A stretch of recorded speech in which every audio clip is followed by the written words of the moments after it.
regional workshops. We conduct regional workshops once in about 3 months. And the local NGOs in various parts of the country, in various states that IIT Delhi RUTAG is operating, they help us to contact with the various groups of both NGOs and artisans that are working in the field. And their problems are brought back and then analyzed scientifically, solutions are evolved scientifically, and then given back. So basically the whole idea is to have demand-driven technology that is driven by the demands from the field. And it also leads to a lot of path-breaking scientific inputs to areas where it is completely lacking. So that is the brief introduction about Rural Technology Action Group. In today's program, we have requested some of the principal investigators who have been working with RUTAG in the past years to give a glimpse of the work that they have done and the way they feel about contributing to RUTAG. So that is the mode in which the workshop has been designed, so that you can hear directly from first hand from the people who are working on rural technologies as part of the RUTAG activities, and get enthused to join and contribute. So that's the whole idea. So with this brief introduction, I'll request Professor Saha to say a few words introducing RUTAG to the gathering, and then we'll have formal presentations that go on. I'll quickly share the program for the glimpse of the audience that is there. Just a second. Yes. So I hope you're able to see my screen. So this is the program that is there. The 5 to 5:10 was basically the waiting time. I have done my welcome and introduction to the program. Now Professor Saha will speak, and the 10 minutes for him was also kept to keep the slack of the late joining members. So then after that, we'll have a presentation by Mr. Devinder Pal Singh, who is a project associate in RUTAG project. And he will talk about the technologies that RUTAG has so far developed and the various other activities that RUTAG is involved in. Followed by presentations by Professor Chattopadhyay, Professor Deepak Kumar, Professor Pramod Khadilkar from Design, and Professor Barney Ray from Mechanical, and Professor Samrat Mukhopadhyay from Textile. And then we'll have this followed by questions and answers, and we'll close with vote of thanks by Sangeeta Koti. So this is a brief program. Now over to Professor Saha. Thank you, Ravi, and welcome to all the participants of today's orientation program. For those who didn't know, RUTAG concept started in 2004 at IIT Madras by Dr. R. Chidambaram, then Principal Scientific Advisor. With this motto, what Ravi has already mentioned, the demand-driven technologies, he felt that time that IITs are good at high-end research, but if they can help the societal developments, so this will be good practical research directions. Followed by that thing, little success there. So immediately it is expanded to other IITs. So IIT Delhi started 2009. And then Professor Rajendra Prasad from CRDT, was the PI. When he retired in 2014, it has come to me, and on very first meeting of RUTAG at Jaspur Nagar in Chhattisgarh was the concept of UBA, which you may know that Professor V.K. Vijay is leading it along with Vivek and other people. So they have taken the mandate of spreading the concepts. However, the technical aspects, we still continue doing it, and Professor R.R. Gaur has been the chairman of so-called core committee who oversee the activities of the RUTAG project. Unfortunately, he is no more with us. Just December, we lost him. He has been there since Professor Rajendra Prasad's time and continued to help us coordinating, and very active coordination actually. And he has been repeatedly telling, and in one of our newsletters, it is stated that RUTAG can act as the technical wing of Unnat Bharat Abhiyan.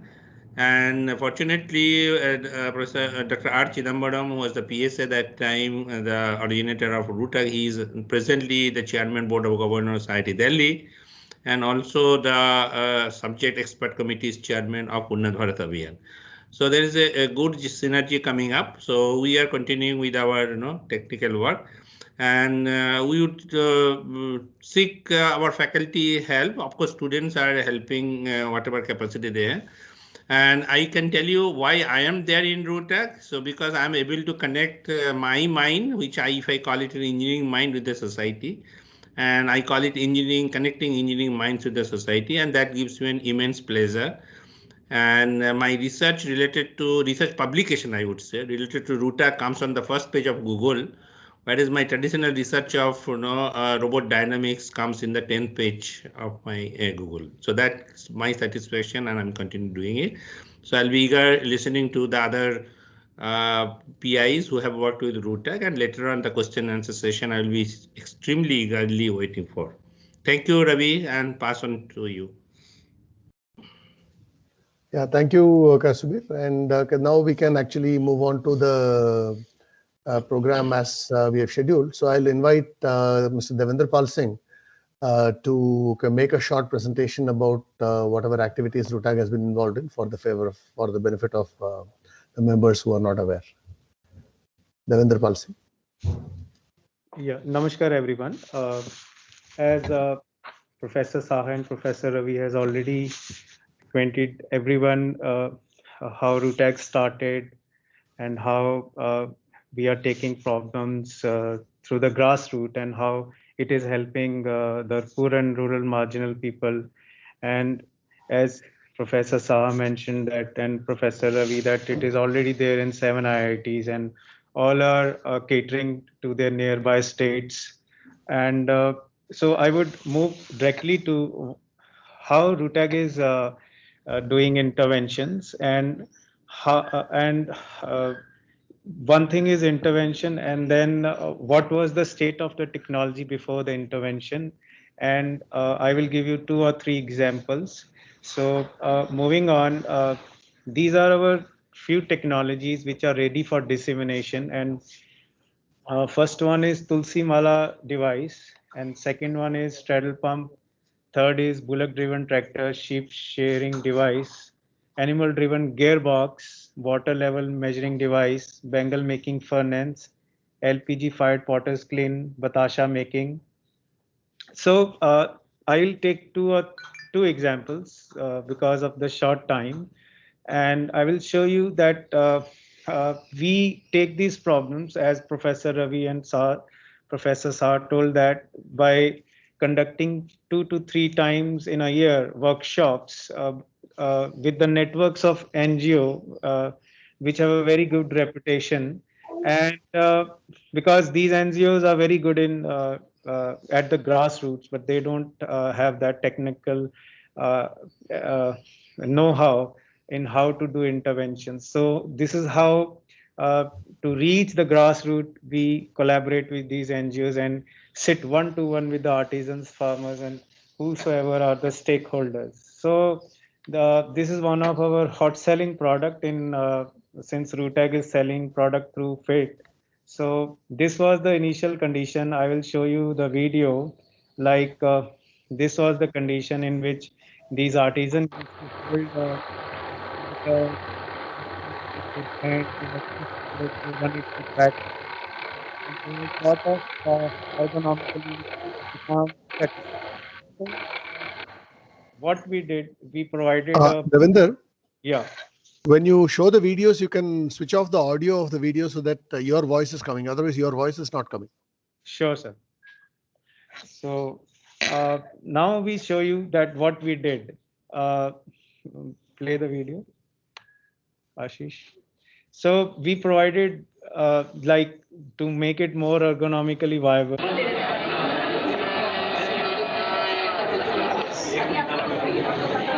बहुत धन्यवाद ओमपति जी।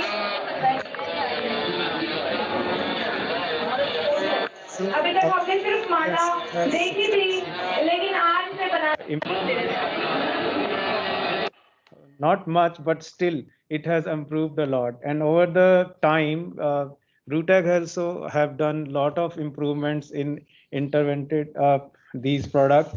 So I mean, this is how we do interventions. Like Uh, so this is one of the cluster near Bharatpur where lot of people are engaged in the work of making tulsi mala beads. So this is how tulsi mala beads are made, and this is what we have done the improvement. So moving on to next example, this is the straddle pump. This thing is called straddle pump basically. So these straddle pumps are used where the water level is not too low. And it can be used to fetch water from like 10 to 15 feet, 10 to 15 feet, or maybe more than that. So this was the condition of the straddle pump. And you can see in this video that involving the branch and the whole mechanism of this straddle pump has very hoc, made on a very ad hoc basis.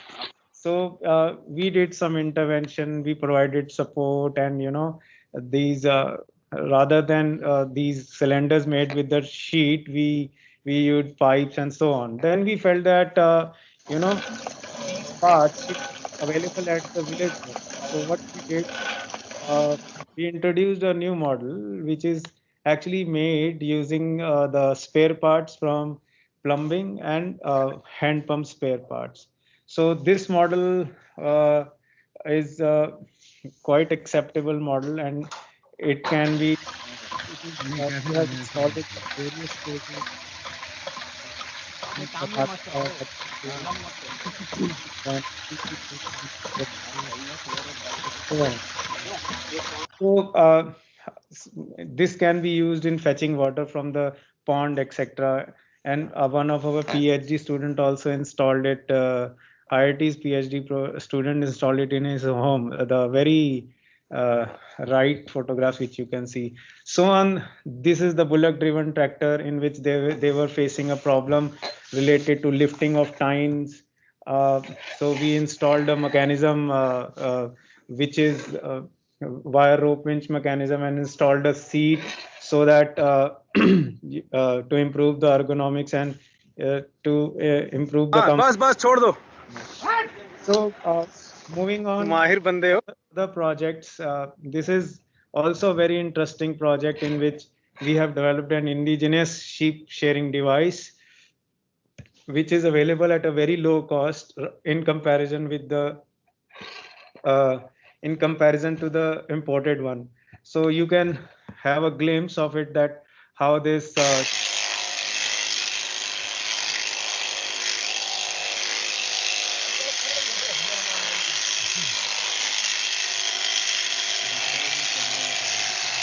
we have tested it in many places in Himachal, Haryana, Rajasthan, Gujarat, etc., etc. So on.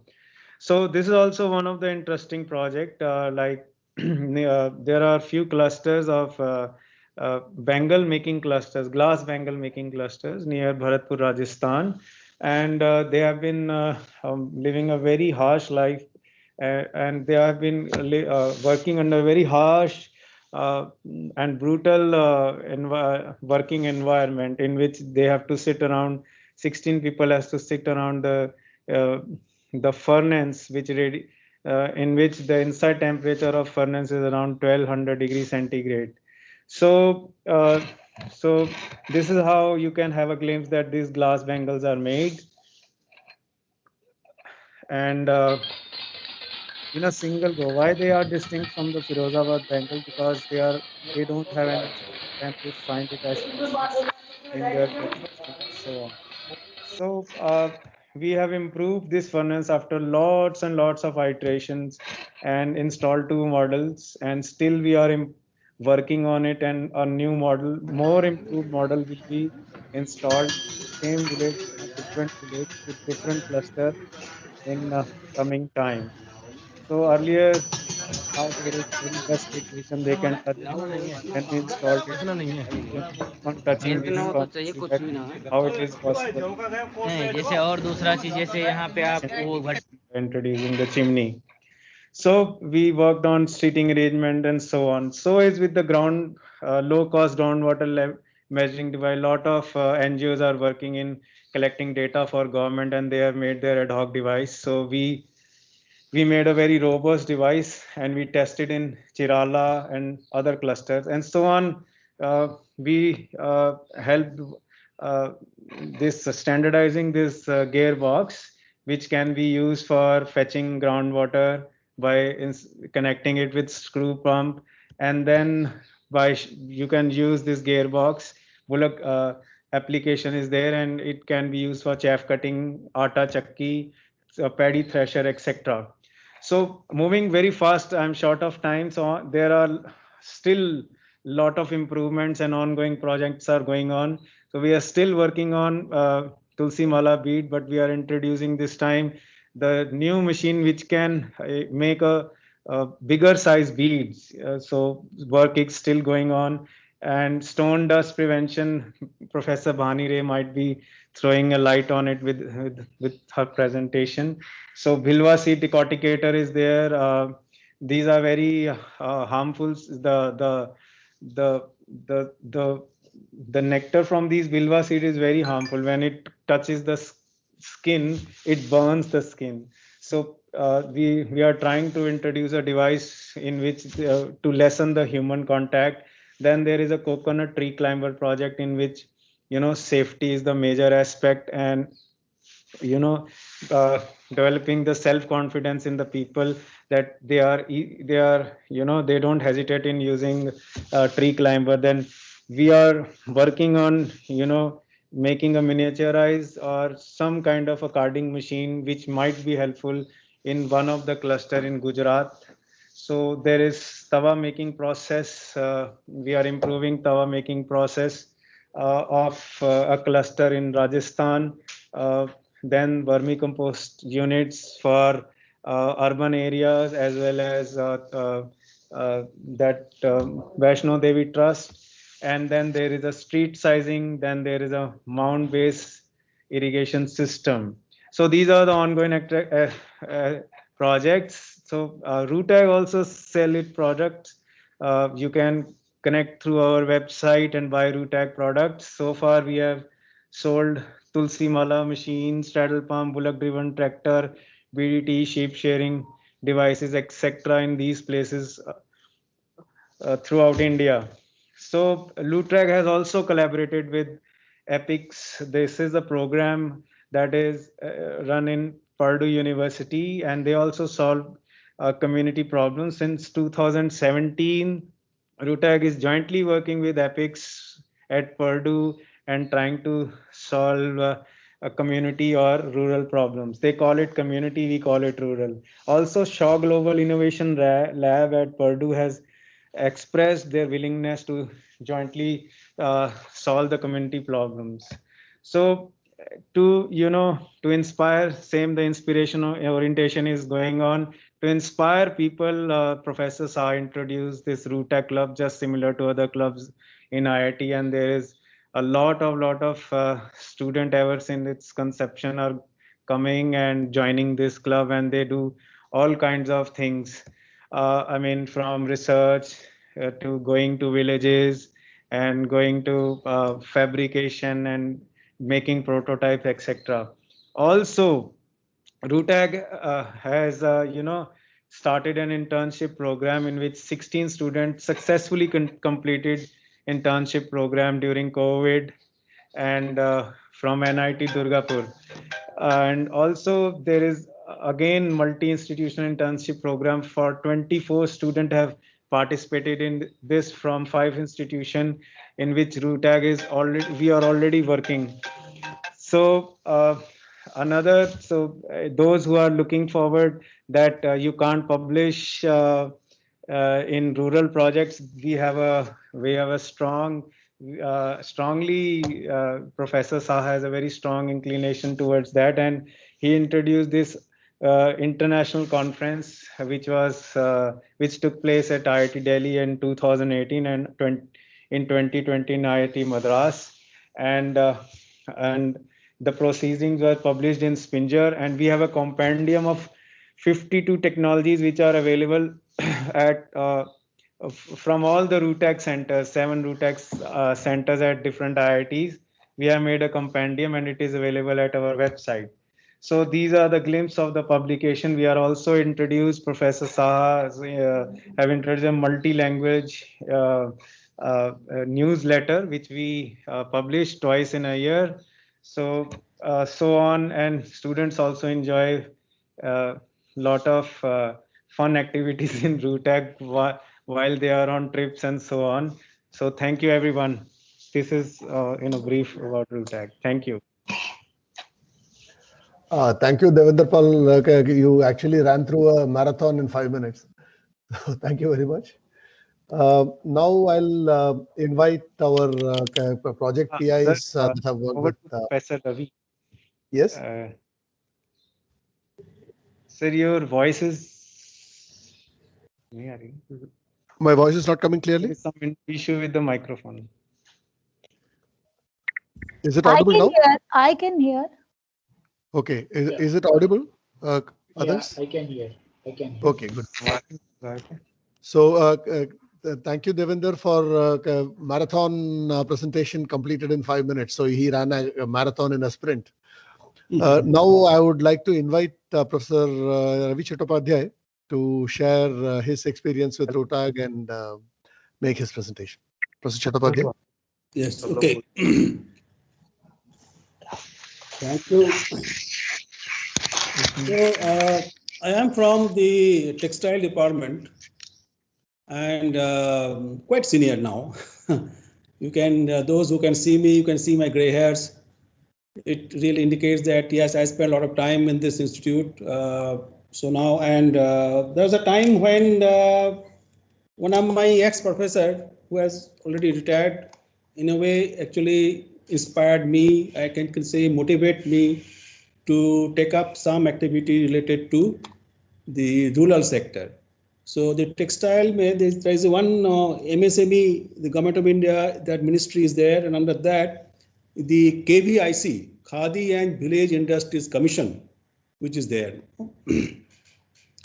And we took up a project, the institute took up a project in a way, not just textile department. It was a project which was of very high value in those days. And the responsibility was to set up a research institute on Khadi in Wardha, which is in Maharashtra, near Nagpur. So many of us from different departments, from mechanical, civil, textile, rural technology and chemical engineering, we all participated. There is a group of almost 30 people, 30 faculty members of this institute who actually came forward and participated in that activity and took the matter very seriously. And we succeeded in a couple of years to set up that institute and handed it over to the Government of India. So that's a really big challenge which all of us took. And that's how I got inducted in this activity of something to do with the rural sector. Now the question always comes that most of the younger faculty who are there, they will always want to do some high-end research, which is really required because especially those who are too young and just joined the institute, they want to have their name projected. They should be known to the whole world, not just in India only. So accordingly, they have to do really high-class research, and they're welcome to do it. They must do it also.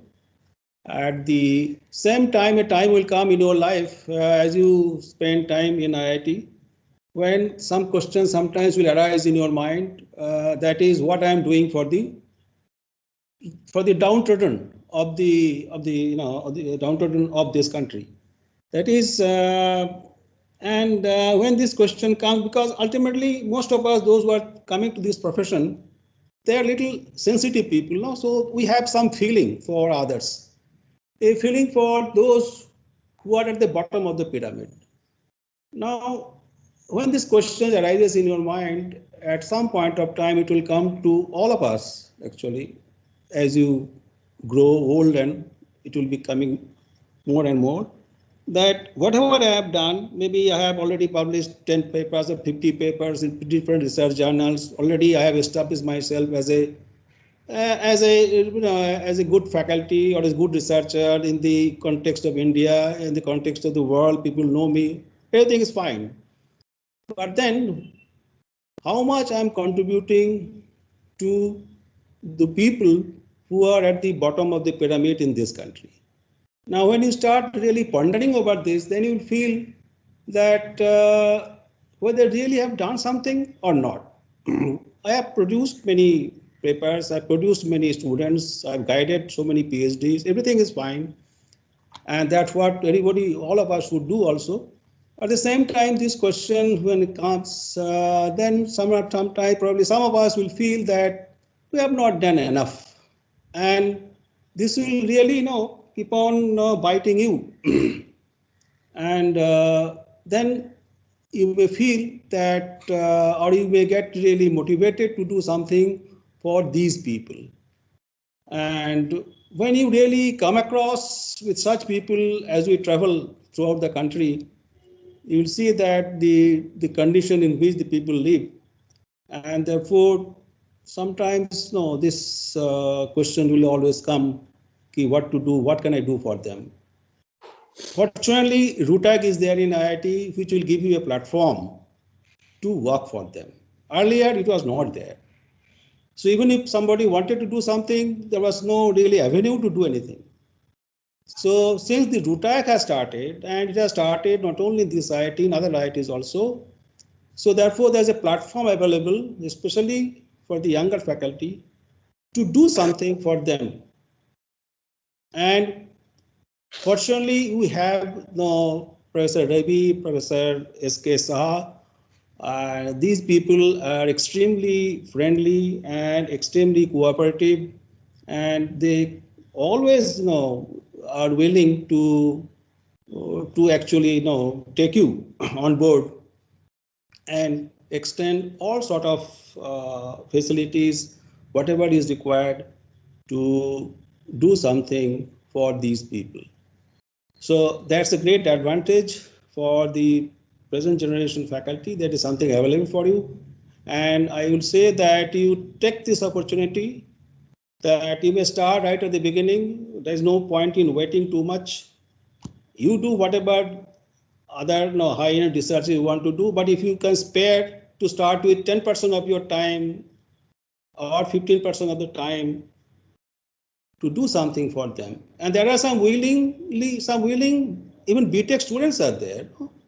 I've seen that in each and every department, you will find some willing students who are ready to work for these people, because many of them are coming from the rural background.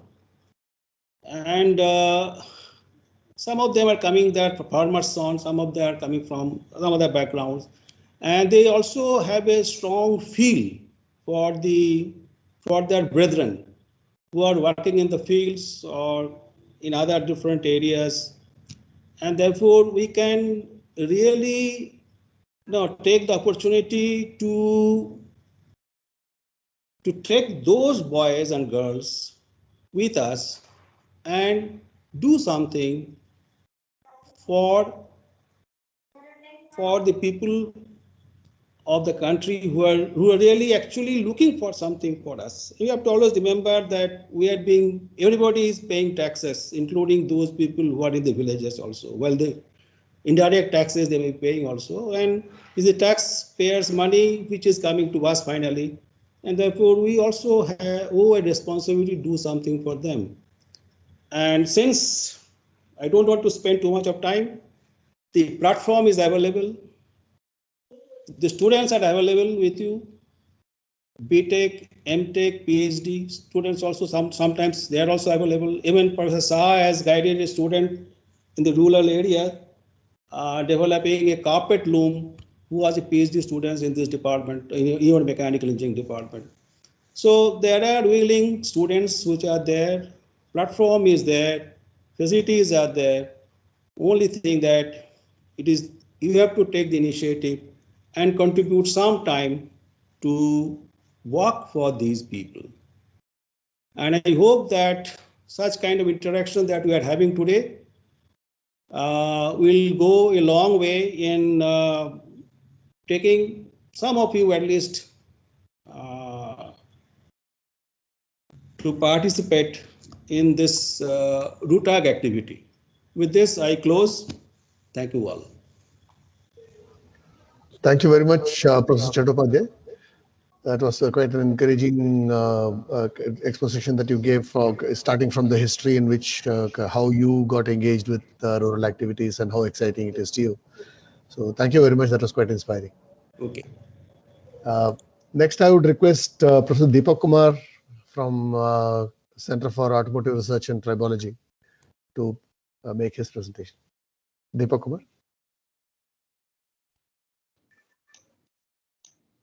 Okay, thank you, sir. So I will share my screen.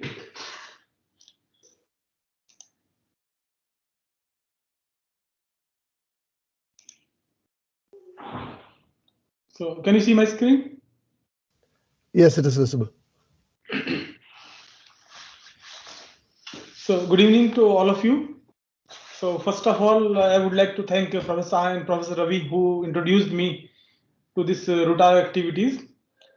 And today I am going to talk about a project which is related to this earthen materials and mainly this tawa making process. So this problem was introduced by Lupin Foundation, which is a NGO, and they contacted, or these pupils from this Puncheri village, they contacted and they found there is some problem, or those problems can be solved by taking care of some processes. And first I will go through the process, and then I will pose some questions to all of you, and where we can contribute scientifically and in some engineering way. So this is a tawa, which is we are going to talk about, and it is being used for say this kind of roti making. So it can be used for personal, and particularly this village, they are making tawa for their livelihood also. So they are making for this commercialization or some other aspect. So basically, some houses, they are depending based on the earning which they are collecting by this tawa making process or this tawa. So the process for this tawa making is they have some material mixing process, then they form it, and they dry it, and the firing process. So in each process, they are doing by some traditional methods. So there is some scientific understanding which is need to be established, and in each aspect or each block, there is a scope where we can contribute being as an engineer, and that's what I will highlight. So first, if you see the material mixing process, so there is a pond, or they call the pit. In this pit, they fill the water, and in water-filled pit, they fill some clay and let it soak overnight. And after that, the same clay they will take, and they are trying to mix with some kind of, they call binder, or it may be something else, but basically it's a stone dust. So this clay they are mixing with the stone dust, and this material is being used for tawa making process. So this video says how this tawa is being made. So in this you can see here, these are some small blocks of the same clay which they have prepared, and finally they make this kind of small pieces, and this it will go through this kind of process.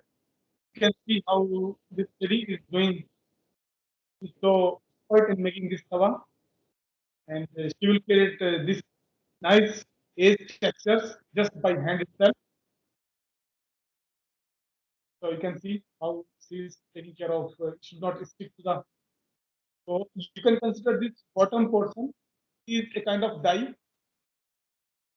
So this tawa is taking a shape of this die itself. Finally, now she is creating a edge texture. You can say kind of decoration in kind of, and finally it will come kind of shape, and they will be drying the air. So you can see it's not only one person which is involved. So there are many persons or kind of whole family. They are involved with this tawa making process. So their earning is depending, or the whole family earning is depending. So this she made this complete tawa. Now they will keep something like they will keep this stacks of tawa, and this tawa is ready. I will go to the next slide. now the next phase is the field preparation, where they have to bake the all tawas. So this kind of place they will be having, and in this place they will stack the material, or you can say this ground is zero. So mustard husk and done cakes, again then mustard husk. So this is something like 2 layer, and over this they will stack the tawa, and then again done cakes and the mustard husk, and then they will put some dead load on top of that, and again some ashes, so that that heat should not dissipate to the environment. It should remain accumulated to the system itself. And there also, if you see the quality, so dung cake and the mustard husk, they have different calorific value for the heat. So there are also some traditional understanding, but there is an actual need for scientific understanding to develop.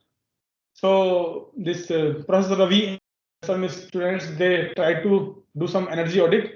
They add some kind of this thermocouples, and they try to take the temperature profiles, how this temperature profile goes. And we have some data. We are not going to say that, but finally it comes like this, and it looks like this. These are dead weight and this ash, and finally it comes out in this form. So on top of this, I think somebody is cooking some, taking this teas also, and these are some stacks of baked tawas. So in this, you can see many tawas are broken. So efficiency, we are thinking like it's a stack of tawas, so maybe around 2000 tawas they are putting at a time. So out of this, maybe 30-40% it is going as a waste because of the uneven heating or uncontrolled heating. So because of that, a lot of waste is happening. So we can control this waste. So they will, it will increase their earning again. So some cost estimation and earning we try to estimate. So this data is provided by Mr. Padam Singh. So it is a one potter in Punchari village. So dung cakes, they says it's 2 to 3 rupees kg, and per batti it takes around 5,000 rupees, and chikni mitti it takes 500 to 600 per 4 batti, and they are saying it's only transportation cost. But maybe over the time, if you see from where they are taking this chikni mitti, this will also add an additional cost. So this also, which we are saying 500. So in time, this may also increase. And this mustard husk, again 1,000 rupees for 400 kg, so costly. Then again, some we try to do recalculation. So cost for the dung cakes for 200 tawas, it is around 850 to 1,000 rupees. Cost of clay around 150. Cost of husk, again this 1,000 rupees. So material cost, it comes out around 2,000 rupees. Now, if you look at the supply chain system, so this one tawa, they prepare, the potters, they prepare. So this wholesaler, they takes around 3 to 5 rupees. Then it goes to the retailer, and retailer takes from this wholesaler from 5 to 10 rupees. Then from here, you can see I have taken some picture. This is from, and this is from Flipkart, and this is some website I've taken from the internet, just random. So you can see this, the cost is varying. So 180, 194, 125, 179, 199, 270. So I estimated, so you can buy these tawas from 20 to 150 rupees. So it is, so basically these potters, they are getting only 5 rupees or 3 to 5 rupees. And here, if you say the 50 rupees, so 10 times cost is adding. So can we save this cost? That is also, can we develop some kind of supply chain system so that it can go from here to the user or some arrangement? So there is also a scope. Can we develop that kind of system so that they can get more and more out of their hard work? So this is again an open question, how and what can be done in this area. Then some other statistics, what can be the monthly income for the potters? So number of firing, so three firings can go per month, and number of tawa, they can produce around 10,000 tawa per month, and the cost again 3 to 5 rupees.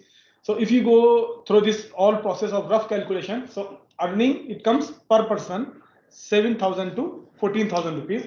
So this is not one person. Sometimes it is a income of a whole family, because that person alone is not working.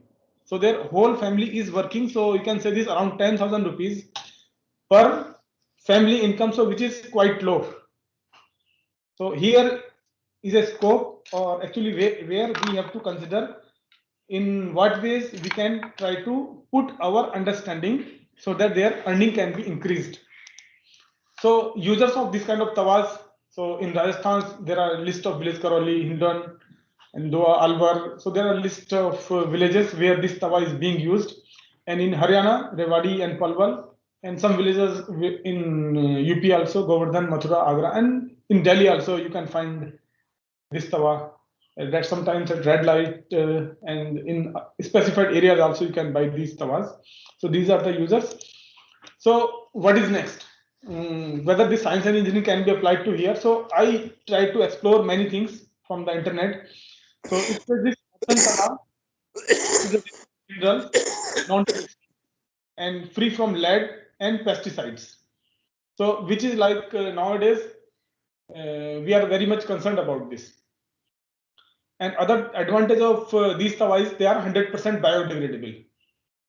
So can we optimize the process itself, this whole process, to maximize the earnings?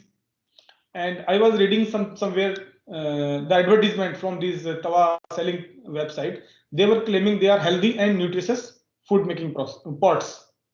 So there is also, can we prove this? The food cooked in earthenware materials, it's healthy and nutritious. So can we, if we can prove this aspect itself, then these materials or these products can be sold to again high class society, because there is a much needed this healthy and nutritious food. Then other thing nowadays, this non-stick things, if you can go to the market, you can find that Teflon coated tawas, or these houseware, or you can say kitchenwares are available. So can we think this non-stick earthen tawas or earthen products? So this is also something like which is very open question, and a lot of research can be done in these two aspects. So this is something where we can contribute as a scientific development. So if you see this, like how we are trying to tackle this problem. So you can see this tawa. I can say this is a composite, and composite of clay and the stone dust, because these two things only they mixed while preparing this tawa. So we try to find, okay, what is the composition of what they have used. They said it's a 50-50%, but I think it may be something else. But they are saying traditional, based on some traditional understanding, we try to find. So we took this on the same scale. You can see this. We try to take some optical micrograph, and you can see the stones. This bright, you can see these are the stones distributed in the clay. So they are in very much different sizes. So what is the effect of this reinforcement size on effect of shape may also be there. So this is something which is not explored. And if we can establish this kind of thing, so this process can be further optimized, because all this energy audit will also depending upon this, how this heat transportation is taking place. So here we can do. Then because we are not putting a lot of pressure, so there will be some pores also. So what is the optimality of these pores? So what is the effect of size of the porosity? That is also we are going to address as the study will go towards this scientific understanding. And what is the optimum heating or the baking temperature profile? So that also we are going to develop, so that this we can optimize this heating or baking process. And other thing can be, once these all things are established, we can think for the process mechanization, so that these efforts can be optimized. So with this, I would like to thank you. And a lot of questions are open now, so where we can think and let us contribute if you have some idea. So you are welcome to this Ruta Club. Okay, thank you, sir. Over to Professor Ravi. Thank you, Professor Deepak. That was a very illustrative presentation. They have actually gone through what the process is, and you also talked about the economy and as also the scientific aspects, and also the open questions that can be raised in this. So it was a very illustrative presentation. Thank you very much for your contribution. I'll invite Pramod Khadelkar next. He's a new faculty member from design and has a lot of exposure and experience in the rural sector, particularly with respect to his own PhD and postdoctoral work. So I will invite Professor Kadilkar to share his experience with the audience. Thank you, Professor Ravi. I'll share my presentation.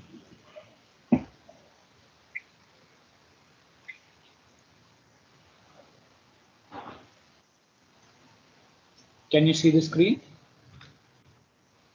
Yes, it is visible. Yeah.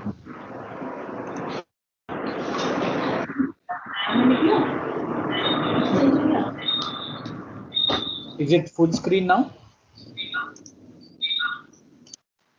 Not yet. Not yet. Okay.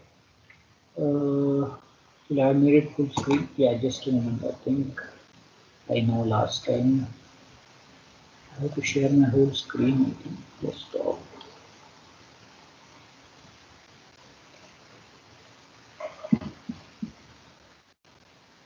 Is it full screen now? Yes, it is. Okay. Good evening. Thank you, Professor Saha, Professor Ravi, and Professor Kohli for giving me this opportunity. I'm very new in this RUTAG, but still they have given me this opportunity to present my work, which I've done in Indian Institute of Science, in Center for Sustainable Technologies and Center for Product Design and Manufacturing. I worked on this area design for base of the economic pyramid. And I must confess that whatever I am today, it's because of whatever I worked on this Chula. Chula is very close to my heart because whatever with LPG and any clean technology, Chula will coexist with these new technologies. So I'm quite certain that a lot of work is required on Chula. Yeah. So why you need to design for BOP? Because as a technologist sitting in IITs and IISc, we are very product and technology centric. So I feel the majority of the products are very good technically, but they fail in positively affecting the targeted populations. It might be due to lack of volumes or lack of sustenance of those ventures. And prevalent design, and even with all the human-centered design methods we try to do, we use human-centered design methods to understand and define the scope, which is very limited to the product. So successful design is equal to positive impact on the product specific well-being. I'll just discuss that a little later. So I'm going to discuss a case study of biomass cook stove, Astra cook stove after this, but the cook stove has a lot of requirements in the field. 90% of the rural households still use biomass as a fuel with LPG. Some of them use it with LPG. So I've seen in many kitchens there is LPG on one corner and there is this traditional cook stove on other corner of the kitchen. The existing traditional cook stoves are inefficient, ranging from 5 to 8% of efficiency. 2.2 million deaths annually happen due to indoor smoke, and this is a huge number. A lot of women and young girls spend a lot of time in collecting firewood, and which results into degradation of forests, and there are many accidents that are linked with this. So this is a cook stove, Astra cook stove. It's called as Astra Ole, which has 3 pots where the heat is extracted. It has a fire compartment chamber, which is here. So fire is burned here, and it actually the heat is extracted at 3 levels. And it is very scientifically designed cook stove. So it ensures the maximum efficiency in terms of extraction of heat. So it uses the primary air, secondary air. It uses the draft to take out the fuel gases. It ensures the flue gases rise and touch the vessel at the second vessel, at the third vessel, and then the flue gases are exited from this chimney. So it is quite clean cook stove. So when I joined CST, the original method of making this cook stove was using brick and mortar, where a skilled mason was required. So he should remember these very complicated dimensions that you must have seen in earlier sketch. So that the profile changes, and those even just 1 mm difference here matters a lot. So he has to remember the dimensions. He has to achieve the geometric and dimensional accuracy, which impacts drastically efficiency. So what we try to do is we try to make it using some other method, which is a rammed earth method. Rammed earth technology, there is a Professor BVV Reddy who is doing pioneering work in that field in CST. And Professor Mr. H.I. Somshekhar was a field person who has understood all these problems.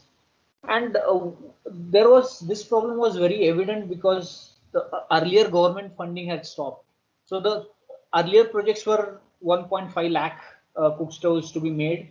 So there was the possibility that training a mason was there. But here with 100 cook stoves, 50 cook stoves project, that possibility is also not there. So what I did is I designed the mold for making this cook stove. So it's a small video. Are you able to see the video? At the moment, there's no movement. Oh, you can't see still? We are able to. Okay.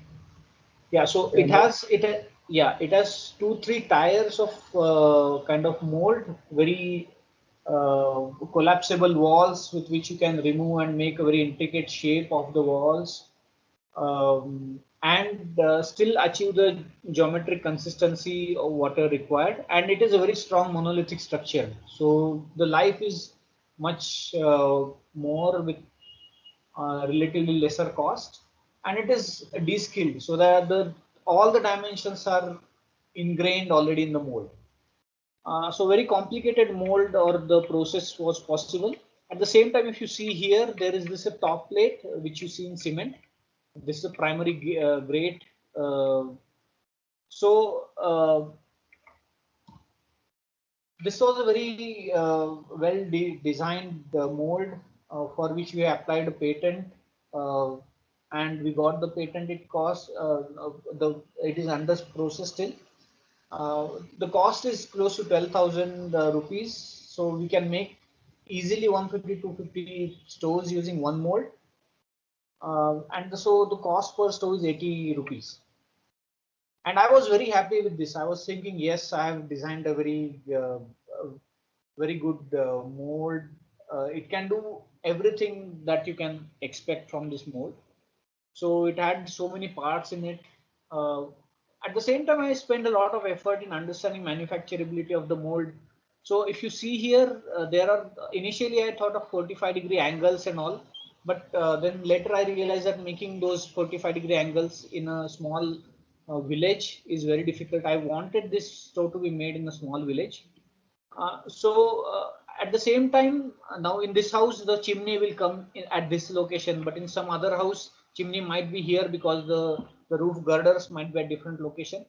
So what I did is I separated these two parts with this, so I can independently lift this part and rotate by 180 degrees or 90 degrees upside down, and the chimney location can shift from this to this, and I was quite happy.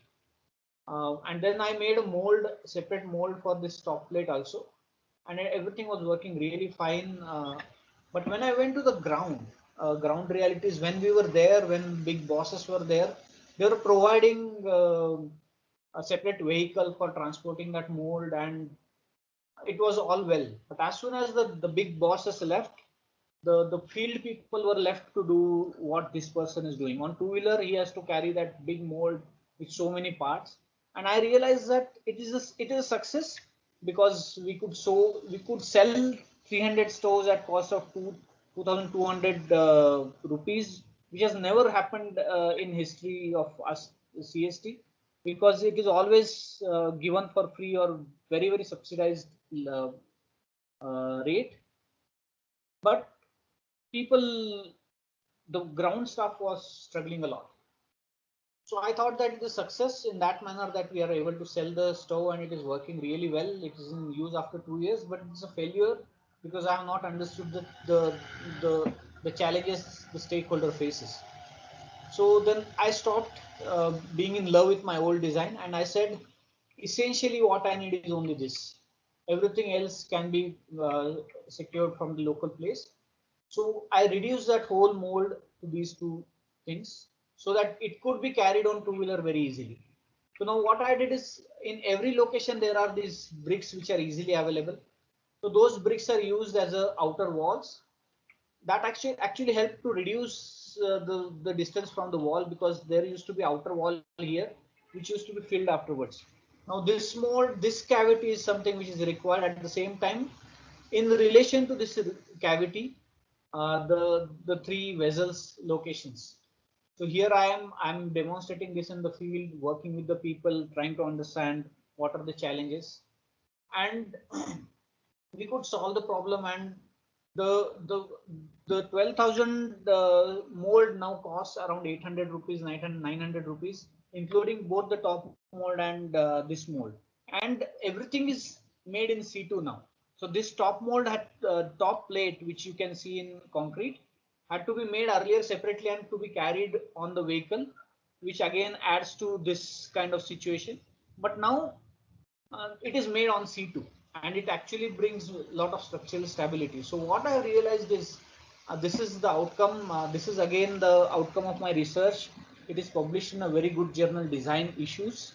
It's the oldest design journal. So what I think is the current approach is on means or the products alone and successful dissemination of product. But what we really have to understand is, we have to understand why these products are required for the people. What are the ends they are trying to achieve? What are the additional supports? Now, the cook stove was already there for 35 years, but I designed the mold, I designed the marketing strategy, I designed the graphics required to educate the new people who are going to construct the molds. So all the sub products, the context, even in Madhya Pradesh and Uttar Pradesh, because they were eating different types of rotis, it was very different. So I had to adapt to that. What are the additional stakeholders who are involved in this? Not only the agency who is buying, but the manufacturers. And its successful dissemination of product is not enough. The successful achievement of desired ends. How to ensure that after making this product, disseminating this product, people are going to use it. So there was a lot of work which has happened after that. And I said that for this, we have to expand the scope from a product centric approach to the life cycle approach. And that's what I'm trying to do in our current RUTAG project. So there are engineers required, there are people required from manufacturing stream, there are people who understand supply chain, who understand the models, business models. There are designers like me who need to understand what are the use cases, how to understand the users, their psyche, their behavioral aspects, how to understand the service of requirements of the product and end of life. And so there are many people and there are many in charge required here. And let me tell you, these are really, really fun projects to work with, lot of learning, and the people in the rural areas keep me motivated that there is so much to learn. And I enjoy working in projects like RUTAG, and I wholeheartedly welcome you. We can work together on these projects. It gives immense pleasure to work on this. Thank you. Thanks a lot. Thank you, Pramod. To inform the audience, Pramod is right now in Sangli, his native place, and he has made the presentation from there. So that shows the extent of enthusiasm he carries for RUTAG activities. Thank you very much, Pramod, for all the nice presentations. It's really an eye-opening presentation for all of us. Thank you very much. Thank you, Professor. Yeah, so next I invite Professor Bonnie Ray from Mechanical Engineering to share her work. Yeah, thank you, Professor Ravi. Yeah, let me share my screen first.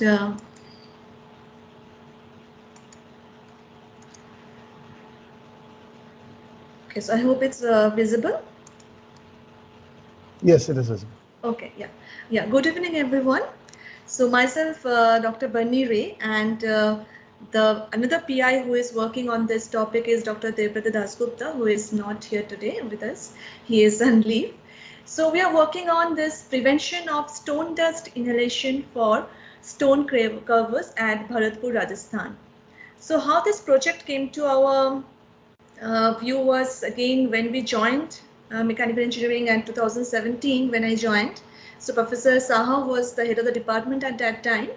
And during that time, we were also writing many projects. We had just joined and we were writing Grand Challenge project, this and that. So we were writing some pollution projects at that time. So Professor Saha knew that, and he told us, okay, there is a project on this stone dust which you could take, and let's meet in the RUTAC meetings. So we went there, and then gradually we had multiple meetings, and we went to the site. Not me, Dr. Dasgupta and few of the RUTAC members, they went to the site in Rajasthan. So we had few instruments to measure the PM 2.5 or the particle levels. So we measured those and found what are the difficulties, what are the options we have. And then we came up with this project proposal at 2019. So I have named some students also who are involved in this, and they're the main people who have worked on this. So Subham Mittal was from Chemical Engineering Department, and three of them, Nitish, Himanshu, and Amit, from different departments, as you could see. And this again is due to this RUTAC club, which helped the students to know that this the project's available, and they came to us, and then gradually we worked together. So let me show this picture which we took when we went to Rajasthan. So the first one in the left hand side is the artisan is carving stone using machine tool, and you could see the amount of dust which is coming out, and they're wearing just a towel wrapping it, and they do not have any other means of prevention from this dust. And in the bottom one, we could see that again there is a stone carving using hand tool.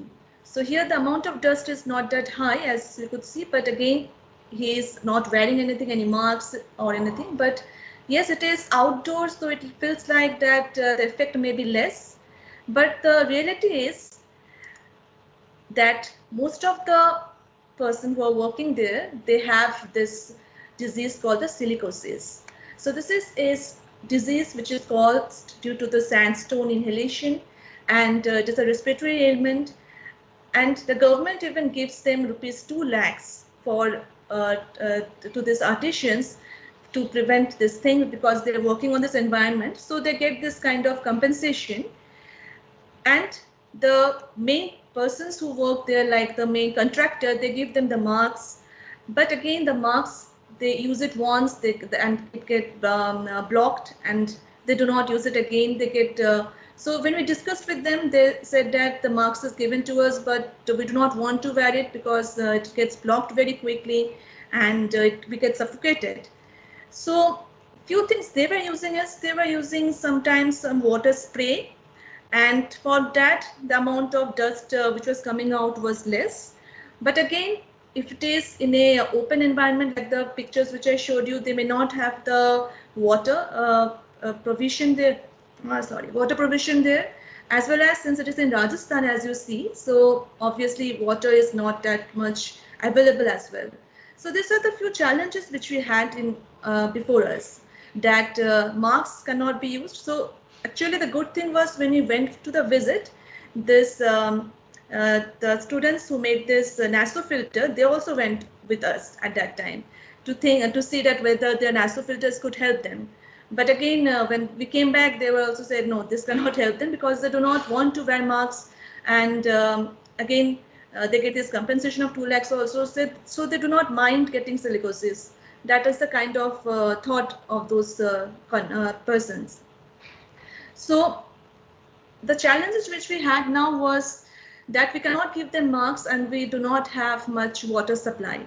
So we thought of few things like, can we make some kind of arrangement that they do not have to use masks or do not need any water supply, but still they could work and the inhalation could be less. So we came out with very simple idea, just while discussing with both of us, me and Dr. Dasgupta and the students. We thought that, okay, let's try this kind of approach, that if we have some dust prevention dome like an umbrella shape, And we have some glove arrangement. They could put their hands inside, and it could be in other places also. So we have just for demonstration, we have put it only on one of the side, that gloves, and it is arranged in a way that the hand could go in and the dust should not come inside. So those modifications needs to be done again so that it is air-proof kind of thing, or dust-proof. Dust doesn't come backwards. And in this umbrella kind of thing, it is made with just PVC material which is available. Only thing we had to do is we have to make this frame like an umbrella, and we had to put some anti-static coating, because due to this dust thing, so that it doesn't stick to that PVC sheet and it is visible to the worker. And depending on the size of the stone on which they are curving, we could adjust the size, we could adjust the collapsible system. And the second important thing which we taught was that firstly we should prevent the dust, and then the dust is kept inside, and then this dust could be used later for as a byproduct for some other materials also. So that could be also helpful, that we could collect the dust which is coming out when we are cutting the stone. So this is one of the thing which we started, and then we did some again the experiment here. We have not gone to the field after that because of this corona thing, so we are planning to do it very quickly, take this umbrella with us to the Rajasthan again and see how they are comfortable. But this experiment which we are showing here, it is done here in the construction site in IIT. And these are the different particle sizes, PM10, PM2.5, which we call. So these are different size of particles. And here, the red lines are the size of the particle without using the umbrella or without using the dome. And the orange colored is the size of the particles once we use that dome. And we have put that instrument, the dust track, which is that machine which gives the measurement, just close to the worker, so that we could get the correct amount at what the worker is inhaling. So in all the cases, we see that the amount of particle coming out is much less in case where we have this dome. So anyway, it was the first set of experiment. We need to do multiple experiments. We need to do some more modifications in this design. And also the field experiment also we need to do, that how much comfortable they are with this kind of setup. The second thing which we thought of is, like if we could make a suction machine just close to this tool which they cut, and they could suck the dust along with this cutting. So there were again these students were from physics department, and all three of the students were there, and they prepared a suction machine made of again carbon steel and iron rod and AC motor. So they calculated that the total cost of the entire thing which they made was around 450 rupees. And though it was not very much successful till now, still we need to work on this design, that if we could have suction along with the cutting and the umbrella together, so these two approaches together could help a lot to this stone curvers. And could prevent this silicosis thing.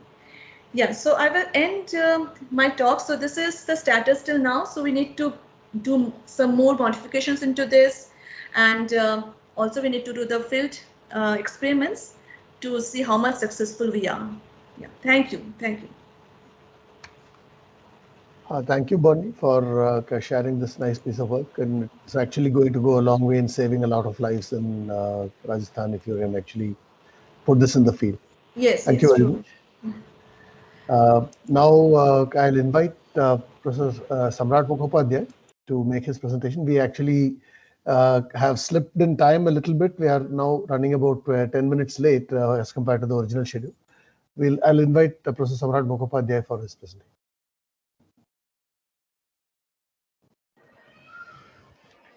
Yeah, hello everybody. Am I audible? Yes, Samrat, you are audible. Clear. Yes. Yeah. So I'll just start before my going to the main presentation. I'll just start with few minutes introduction. So for me, it happened like this, that there were handloom weavers who had come to my office. They were from Andhra Pradesh, And they said that, sir, if you can visit our place, we have certain problems. So if you can do some intervention. So I'm not exactly into handlooms. I never actually had exposure to handlooms. But from their face and their earnestness, I felt that I should go and visit their place. So it was a very remote place called Chirala, quite far away from Vijayawada. So I went there, stayed there for 3-4 days with them. And that is the point when it all started.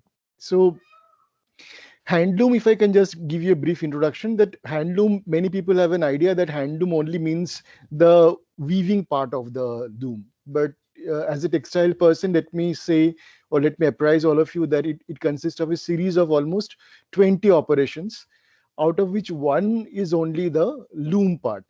So anything which is part of the whole series actually contribute to the logistics of the whole handloom chain. And one of those part getting broken or not properly done means that the whole handloom chain logistics would suffer.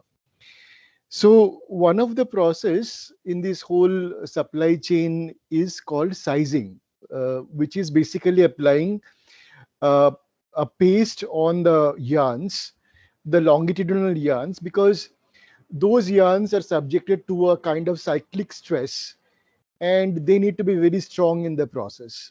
So in Hindi, you call it Tana Bana. So this is the Tana what I'm speaking of. So this is done in Andhra Pradesh, Chirala, by a process called street sizing, where I'll just show you a picture where people apply the size paste and there is a very heavy brush which has to be carried throughout the whole yarn, sheet. So what they said was this process, they said two processes. This is one of the processes which people are not at all interested to continue. And it's only very old people who are doing this and they're suffering from a lot of problems. So we need to do something about this. So this is how it started. So I started with a small project, a design innovation project. So it was, the design innovation project grant. So one of the BTech girls started working on this, and then we went through certain iterations and we got some results, and we presented that, and that's when Professor Shah, actually we were in touch. So he said, Samrat, why didn't you do this under a RUTAG, this thing? And so then we started working together. So this is the whole journey. And RUTAG is a wonderful platform, what I have felt. So the best thing I like about RUTAG is the kind of transparency they have. So everything is very openly discussed, and the feedback is so constructive. And the best part is, like, you have people from all the departments, almost all the departments who almost work like a family. So I have a very good experience so far. So let me quickly go into the presentation.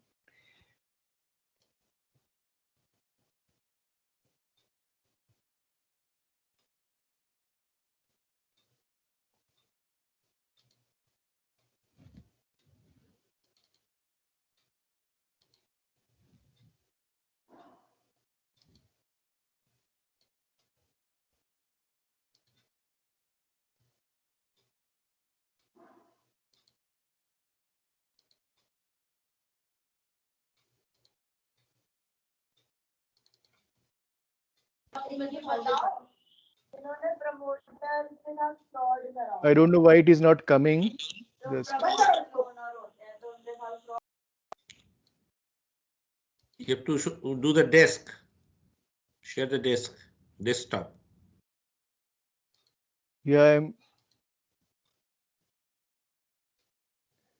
Yes, now it is coming. now it is coming.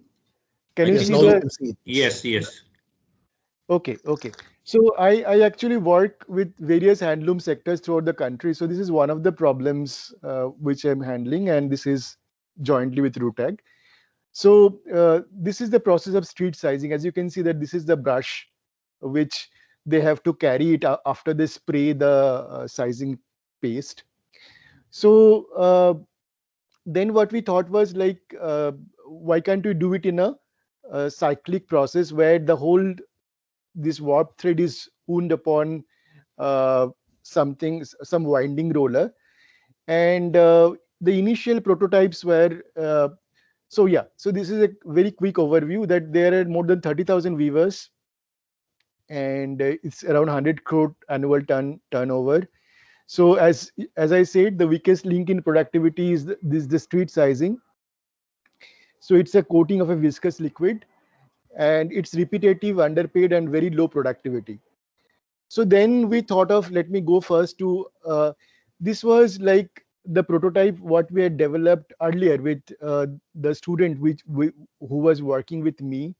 So it was a very crude kind of prototype, and the winding roller and the device to do this was developed. But then there were a lot of problems which we faced, and in spite of doing a complete prototype, what we found was that there are a lot of issues, both in terms of mechanical forces being conveyed and heat being conveyed. So that's why we now have started designing it as a RUTAC project, where we have designed the whole frame. And the present challenge is how exactly we can design a heater where the yarns can be dried. So the optimum amount of heat transfer which has to be done, and the time in which it has to be done, all those are challenges. And please remember that one constraint on handloom is that we cannot use electricity. So that makes it a much more challenging proposition.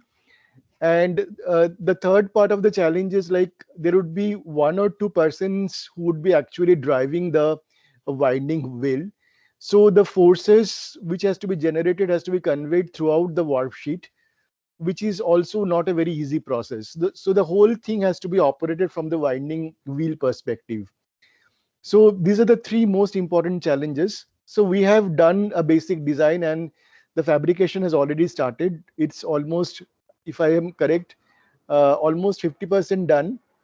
And then we have a plan to bring it to IIT and do some testing.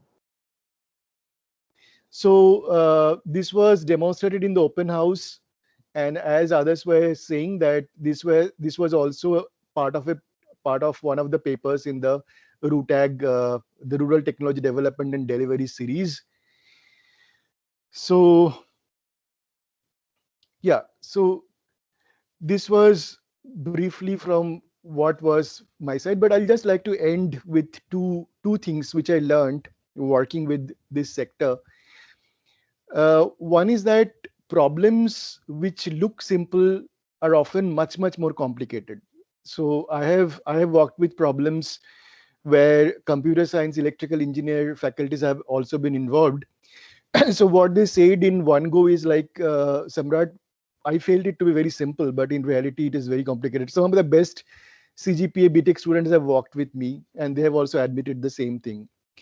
The second thing which I'd like to share is like this kind of issues in the social sector, other than what Professor Chattopadhyay has said, that it of course appeals me a lot, and I feel that I should be contributing. Other than that, the other this thing can be like they are majorly very interdisciplinary in character. So being in IIT, we have the right platform where we can many of us can get together and can afford to solve their problems. So these are my takeaways working with the social sector. So hope this helps. If you have any question, I'd be happy to answer them, or you can just email me. Thank you. Thank you very much, Samrat. That was a very nice exposition of the work as well as your experience with RUTAG. Now it's a time for question and answers. We are about 10 minutes late, but I would also like to take this opportunity because I see in the audience we have Professor Anushri Malik, the head of CRDT, and Professor V.K. Vijay was there. Now I think he seems to have left. I'd like to invite Professor Malik to just make her first comments, and then we can open the floor for question and answers.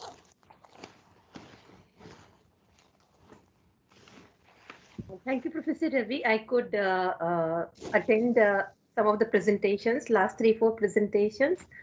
And there was a lot of learning looking at that. And I'm sure that we can also contribute to some of these projects in the coming days. And I'll try to see that some of our faculty members also get involved in this kind of activity. Thank you.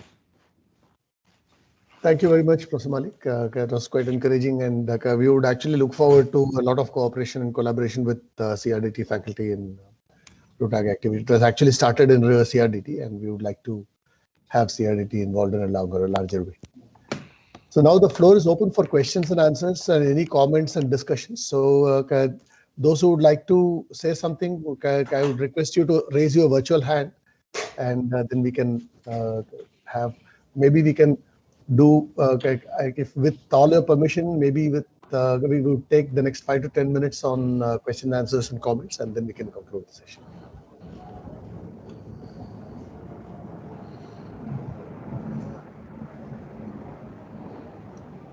Mr. Singh. Yes, Professor Singh. Yes, Subir.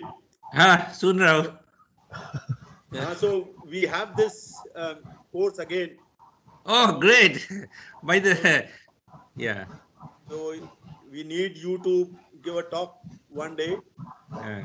It's 11 to 12 on Tuesday, Wednesday, Friday. So any one of the days you can choose. इसमें मैं बता देता हूँ for the audience advantage. Professor Singh has been a strong supporter, and for his product design course, if I'm not making a mistake. So for last 3-4 years, he is exposing the student, and every time 1 or 2 students are taking it. In fact, one student has redeveloped bicycle operated. क्या था वो? Bicycle operated. Pedal pump. Pedal pump. तो वो भी publish किया था conference में, महाराष्ट्र में कोई कॉन्फ्रेंस हुआ था उसमें. Yes, certainly will come. Yes, thank you. And some question to Deepak.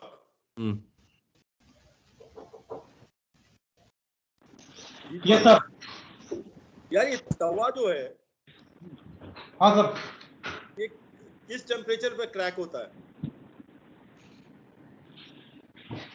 Sir, that still we are looking into this, but I can think, because the composition is something almost like ceramic. If you see, the composition of tawa is almost like ceramic, so it should bear the temperature of around say 1500 degrees centigrade. Because because what I can say, sir, what I can say or I can feel, because we try to map some thermocouples which are made of steel. So those thermocouples, they melted at those temperature. So that temperature is almost like baking temperature for these tawas. So around 1500 degrees centigrade it should be here. Yes, sir. Please. No, but see, then why is it that so many tawas are required when it does not break? So tawa breaks because of mishandling, not because of the temperature gradient. Or is it because of fatigue of recycle heating? Recycle fatigue, because there, I think that again and again recycling it. I think that should not be the reason, because when you are cleaning that time, if you are considering that as a loading, so that may be the reason, because this is ceramic, so they are quite brittle. If you applied stresses beyond that, so that crack may immediately initiate. But it should not break because of the action at the heat. Because of mechanical stresses, it may break. Okay.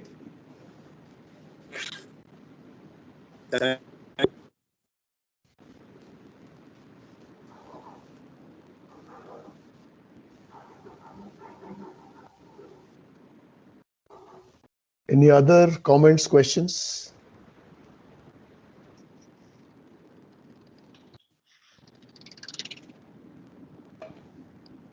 Seema Sharma. Hi everyone, I hope I am audible. I'm so Yes, happy yes. to be Yeah, part you're of this particular forum because I rarely get opportunity to interact with you people. So first of all, congratulations to all of you who have been so much seriously contributing to the Thank rural you. development. And I am very, very keen to contribute whichever way you feel I can contribute. By training, I'm an economist. So my concern is it has been, in my mind for long that we do these interventions, which is wonderful. But do we do the follow up later on that whether some livelihood generation has happened? For example, in Chulha, it may not happen. But when we were talking about this Mala, did we do any follow up study, or are we keen to take up projects where we are targeting the livelihood of the people using local resources? One approach is that we are identifying the things which they have been earlier doing and now how they can do it in a better way. Another approach is that we do our own brainstorming and then we see that which way the use of local resources can be utilized to create livelihood for these people. And I end with that. I will take it, Ravi. Yeah, go ahead. Yeah, so Seema, it's very apt point and important. First thing is from yesterday you are in Rutag group actually. You will get a job. Thank you so much. Achha. For the study part, yes. For example, Tulsi Mala, we did take one study maybe 2 years ago with Richa Kumar as a helping hand. And there are certain aspects have come out which has helped us to have the new version which is coming up, which Yashwant is working on it. But then I approached two economists in the HSS department. They did not come forward because these projects don't have crores of funding actually. But you can use me, no problem. Yeah, so now we'll use you. But now the last point which I wanted to add, when we are talking about the products, I think for IIT professors, products are our students. Even though we work on product-centric activity, make technology available for the product, but in many instances we are handicapped with many other constraints not to penetrate for the reason we'd like to penetrate. So I have for my thing which I'm trying to percolate in my Rutag also is to can we connect our engineering minds, what I call the connecting engineering minds in the society, and create a research out of those things so that it is known worldwide. And our people, rather than borrowing research from West, mostly what we do, can we create those knowledge available for our society? So if that we can do it, I think at least 40%, 50% of our job, we are doing it correctly. That is my feeling. And along with the product, this is also something we are pushing very hard. And I would like to throw one challenge to the technocrats. We all know that in most part of our rural India, women have to carry a lot of weight. It can be, a container of water, or it can be log of woods, or it can be, they have to move their grass. So can we think of something which is innovative and helping the women? I think that can be a major break. Yes. This is the first challenge. Second challenge which I want to throw, for which I have been trying very hard, but I am not getting, is that every time we see that there is forest fire, which kills not just, you see the kind of, natural loss we have apart from the damage to the, the planet, etc., all those things. So that is something which is a big pain. And can we come up with a technology which will identify the difference between, or maybe the temperature which is there in that area, and some micro level temperature? I may not be able to use the language what you people use, but something with some sensors which can tell us that yes, there is a forest fire, and then the systems can be alerted that we need to address that. This is something which every year is a big pain. and there's a lot of loss of you know, the forest wealth, and not just forest wealth but also all the living beings, they are dying, and this is something if we could really do something. Okay, we'll take it separately with you, Seema. Yes, sure. Achha, Pramod has raised hand, Ravi. Yeah, Pramod probably wants to respond to some question that is there. Pramod, please. Pandaji, namaskar. It is in response to Professor Sharma only, that even for the cook stoves, I was thinking that, and I worked with the entrepreneurs. And there is a lot we can do, I feel, after the product is developed. So that's why I most of the times I avoid starting a new project as an individual. I'm not talking for the RUTAC, but as an individual designer, I always want to see what technologies could be taken further so that new entrepreneurships can be developed, and there will be definitely some technological help required. Like in case of cook stove, the mold actually enabled a non-mason to become a cook stove entrepreneur. So similar way, I was also thinking about, because most of the current interventions are very technology specific, that but what people need is multiple solutions for the one device which is called as cook stove. So actually there is a possibility of initiating a entrepreneurship around cook stoves, and we need some people who can actually help us in developing a business model, and we need some kind of funds actually to take up that project. It is very feasible and required kind of work. Yeah, I think Seema can probably fill in both of the gaps that you talked about. She was Definitely. actually I talking am about there. CSR funds and. See, it's not just that I am there. All resources in the department are available for this, because we can do the business plan. We can even help you at the product development stage. I mean, that's your call whether you want us to engage at the stage of ideation or product development or marketing or upscaling. That's your call. But we are there because see, we all at the end of the day are working for the country. So I believe that from my side, it is a big yes. Thank you. Yeah, thank you very much, Seema. It's a very encouraging. Thank you. Thank you. Any other questions or comments?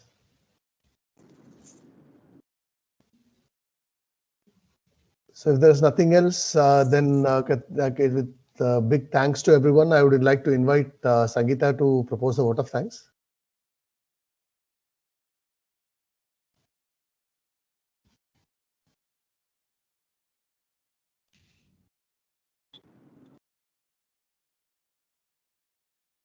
Ravi, I'm using the pause to just step in to make a very quick comment.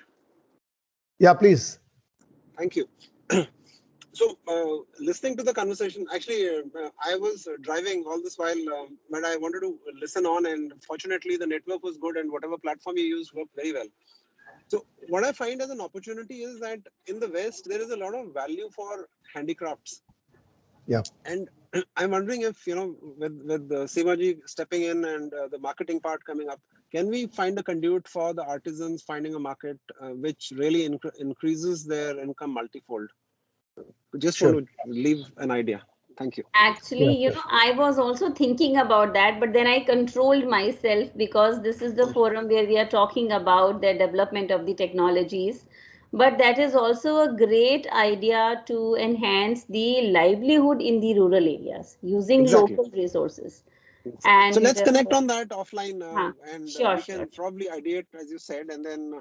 But it's very powerful, to see the commercial opportunity and then leverage it and increase the quality of life of the artisans. Yeah, actually, Deepak hinted at it by showing the Flipkart price of the tawa vis-a-vis the wholesale price of the tawa that's being sold by the artisans. So yeah, there's a lot of gap to be filled there. Yeah.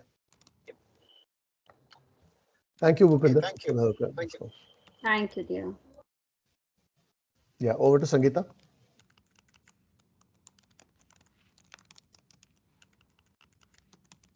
She may be mute or what?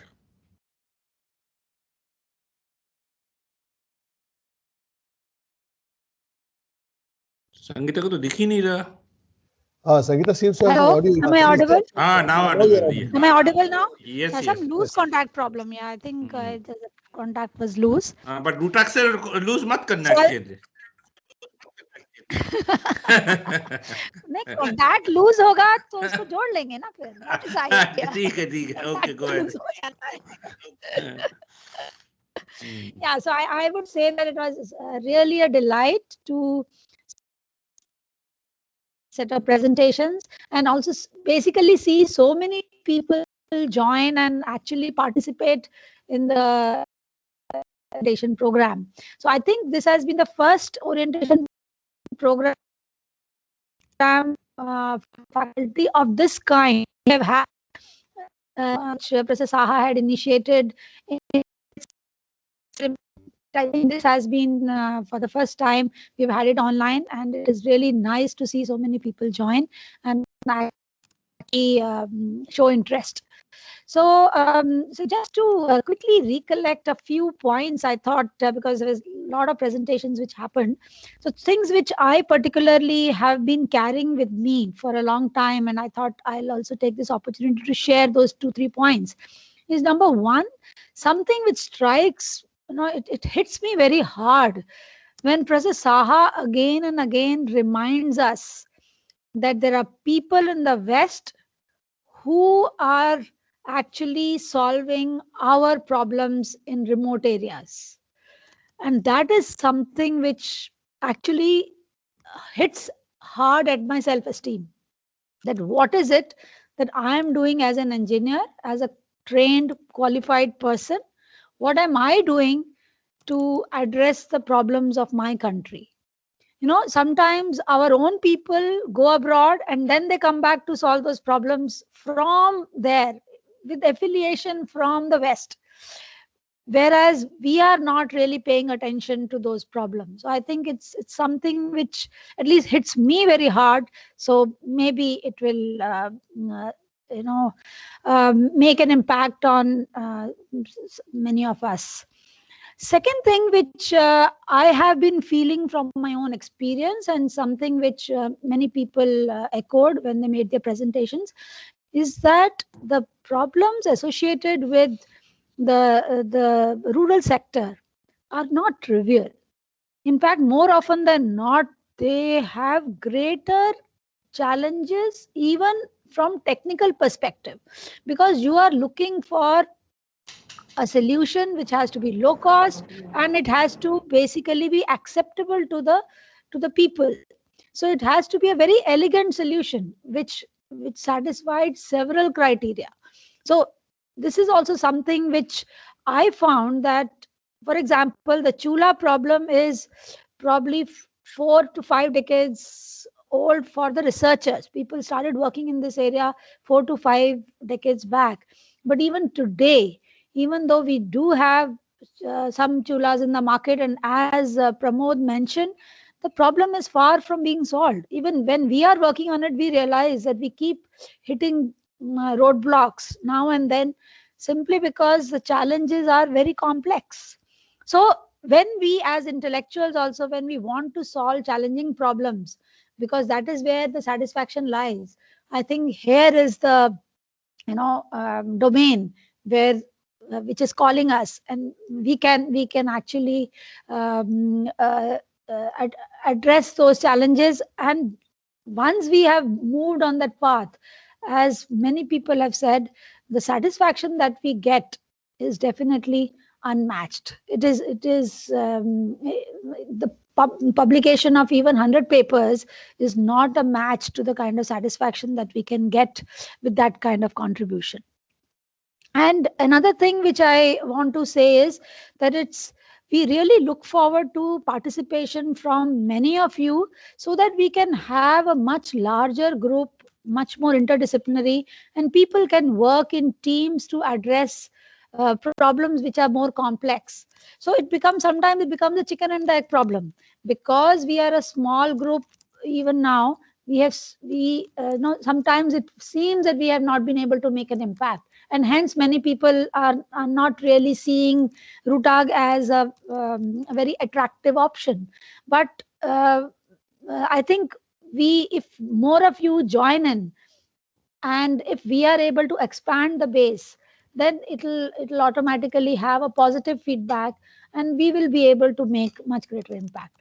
So with those words, I thank all the participants wholeheartedly for staying all through and listening to all the presentations, to all the presenters for making so much of effort to make such nice, excellent, engaging presentations, to the entire staff which has been working on the background to make this whole program possible, and of course to Professor Saha and Professor Ravi, who have been actually behind the whole concept, and Professor Saha, who has been working as a backbone of RUTAG, as a coordinator, with all the positivity that he can radiate.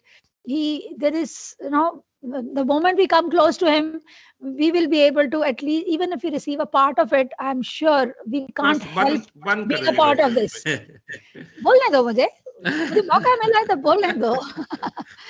So overall, I think it has been an excellent, even from my perspective, and I do hope that all of you found it engaging and useful.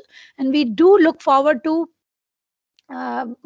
most of you coming back to us to attend our regular meetings and to get engaged with our projects. Thank you so much.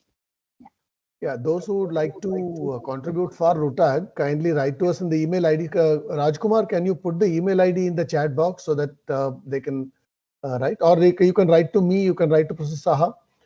You can also write directly to the RUTAG email ID, so that we'll invite you for the next time that we have a RUTAG meeting, so that you also come and get to see firsthand what is happening and how we are doing, and also start contributing.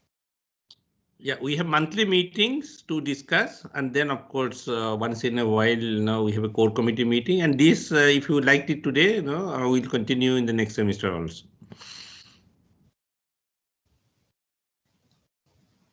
So are we done? Yes, thank you very much. Rajkumar, have you put this one in the chat box? Address? Yeah, he put something. Yes. Put kar diya. RUTAG@gmail.com. So I'm also putting my mobile number. Ravi, you can put your mobile number also. Yes.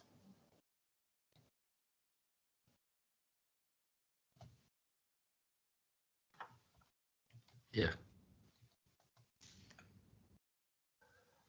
So with that, I think we can formally close the program. Thank you very much for being there with us, and we hope to work with you in future. Thank you all. Good night. Thank you. Thank you.